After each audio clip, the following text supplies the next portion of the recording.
ஆண்டுகளாக செயலற்று எங்கே இருக்கிறார்கள் என்று தெரியாத ஒரு இடத்திலே இருந்தார்கள்.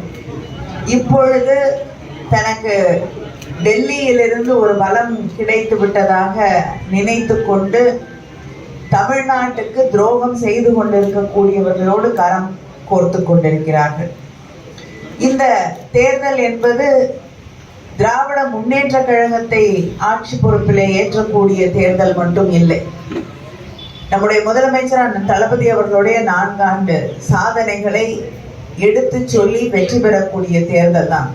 ஆனால் அதை தாண்டி திராவிட இயக்கம் எதற்காக தோன்றியதோ அதன் அடிப்படைகளை நாம் பாதுகாக்க வேண்டிய தேர்தல். தமிழ்நாட்டின் உரிமைகளை, தமிழ்நாட்டின் சுயமரியாதையை, நம்முடைய பிள்ளைகளுடைய எதிர்காலத்தை பாதுகாக்க வேண்டிய ஒரு தேர்தல். யாரை எதிர்த்து நாம் இத்தனை ஆண்டுகளாக அரசியல் செய்திருக்கிறோமோ அவர்களை தமிழ்நாட்டுக்குள்ளே நுழைய விடக்கூடாது என்று உணர்ந்து நாம் செயல்பட வேண்டிய ஒரு தேர்தல்.